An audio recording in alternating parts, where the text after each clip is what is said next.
Friends, जब हम पुरानी जगहों को देखते हैं तो कभी कभी हम काफ़ी हैरान हो जाते हैं, क्योंकि इन जगहों में कई रहस्य छुपे हुए होते हैं। इनमें से ही एक जगह है इजिप्ट के पिरामिड्स। जब हम इन पिरामिड्स की स्टडी कर रहे थे, इनके आर्किटेक्चर को देख रहे थे, तो एक कांस्टेंट हमको बार बार मिल रहा था, जिसको हम पाई बोलते हैं। और ये कांस्टेंट हमको तब मिलता था जब हम इन पिरामिड की हाइट और उनके पैरामीटर को नापते थे। इसका मतलब यह था कि इजिप्शियन को पाई के बारे में जानकारी थी। मैं आपको लेकर चलता हूँ 3500 BC में, जब इंसान ने पहला पहिया बनाया। इस पहिए की कैरेक्टर्स, इसकी लेंथ, इसका पैरामीटर, इन सबको मेजर करना काफ़ी ज़रूरी था। इस काम की शुरुआत आर्किमिडीज ने की। उनका कहना था कि कैसे हम किसी सर्किल की बाउंड्री और उसकी सरकमफेरेंस का पता लगा सकते हैं। लेकिन उस समय तक हमने डेसिमल सिस्टम नहीं बनाया था। उस समय हमारे पास डेसिमल्स नहीं थे। इसके लिए उन्होंने एक सिंपल तरीका बताया। उन्होंने कहा कि मान लीजिए एक सर्किल है। इस सर्किल के बीच में हम एक पॉलीगन लेंगे जिसकी कुछ साइड होंगी। तो अगर हम इस पॉलीगन की साइड का मेजरमेंट कर लें तो हमको रफली सर्किल की सरकमफेरेंस मिल जाएगी। लेकिन उसमें कुछ एरर भी होगा। तो इस एरर को कम करने के लिए हम उस पॉलीगन की साइड को और भी ज़्यादा बढ़ा देंगे, 10, 15 या 20 साइड कर देंगे। तो यह हमको एक अप्रॉक्सीमेशन देगा उस सर्किल की सरकमफेरेंस की। और यह एक सिंपल तरीका था जिससे कि हम सर्किल की सरकमफेरेंस पता कर सकते थे। और इस सरकमफेरेंस की वजह से हम पाई की वैल्यू भी निकाल सकते थे, क्योंकि रेडियस और सरकमफेरेंस इन सब में हमको रिलेशन मालूम है। जॉन नेपियर ने 1616 में हमें लॉगरिथम्स दिए और उस समय तक डेसिमल सिस्टम भी बन चुके थे। इसके जरिए हम किसी भी सर्किल की सरकमफेरेंस निकाल सकते हैं। मान लीजिए यह एक सर्किल है, इसका सरकमफेरेंस आपको पता करना है। इसके लिए हम एक धागा लेंगे और इस धागे को उस सर्किल की बाउंड्री पर रख देंगे। उसका एक चक्कर लगवा देंगे उस पॉइंट तक जिस पॉइंट से हमने मेजरमेंट स्टार्ट की थी। और फिर हम इस धागे की लेंथ को नाप लेंगे। इससे हमको उस सर्किल की सरकमफेरेंस मिल जाएगी। और उसके बाद हम इस धागे की मदद से उस सर्किल का डायामीटर भी नाप लेंगे। और जब हम इस सर्किल की सरकमफेरेंस और डायामीटर की वैल्यू को डिवाइड करते हैं तो हमको पाई की वैल्यू मिल जाती है। अगर एक सर्किल जिसका डायामीटर 1 है वह एक साइकिल घूमे तो वह कितनी देर में अपनी ओरिजिनल पोजीशन पर आएगा, 3.14 में या फिर पाई की वैल्यू पर। और हर सर्किल की यह वैल्यू कांस्टेंट होती है, चाहे हम बड़ा सर्किल लें या फिर छोटा सर्किल, पाई की वैल्यू हमेशा कांस्टेंट रहती है। एक जर्मन मैथमेटिशियन जिनको लुडोल्फ वैन कहा जाता है, उन्होंने अपनी पूरी उम्र पाई की केवल 35 वैल्यू कैलकुलेट करने में निकाल दी।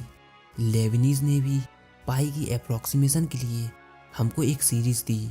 इसी तरह हमको और भी सीरीज़ मिलती हैं जो कि पाई की अप्रॉक्सीमेशन बताती है।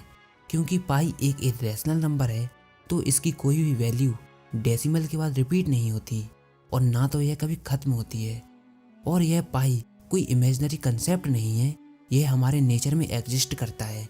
लेकिन यह क्यों करता है, इसका जवाब हमारे पास अभी तक नहीं है।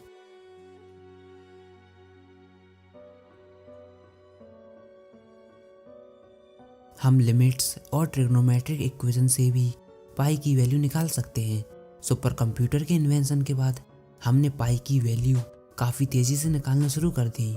फेब्रिस बिलार्ड, इन्होंने पाई का एल्गोरिथम बनाया, इसका प्रोग्राम बनाया और सुपर कंप्यूटर का इस्तेमाल करके उन्होंने पाई की 2.7 ट्रिलियन डिजिट तक की वैल्यू फाइंड कर ली। लेकिन ठीक है, इन सब चीज़ों को करने का फ़ायदा क्या है? दरअसल पाई पूरे सर्किल को डिफाइन करता है, सिलेंडर को डिफाइन करता है। और सर्किल्स हमारे लाइफ में, हमारे नेचर में हर जगह पाए जाते हैं। अगर आपको किसी सिलेंडर में पता करना हो कितनी गैस भरी हुई है तो उसके लिए आपको उसका वॉल्यूम निकालना पड़ेगा और उसमें हमको पाई की ज़रूरत पड़ेगी। किसी पाइप में कितनी गैस फ्लो हो रही है उसके लिए पाई की ज़रूरत पड़ेगी। इलेक्ट्रोस्टैटिक्स में हमको पाई की ज़रूरत पड़ती है। जब भी हम चार्ज के अराउंड इनक्लोज्ड पाथ लेते हैं, गॉसियन सरफेस इमेजिन करते हैं, तो या तो वह एक सर्किल होता है या फिर सिलेंडर।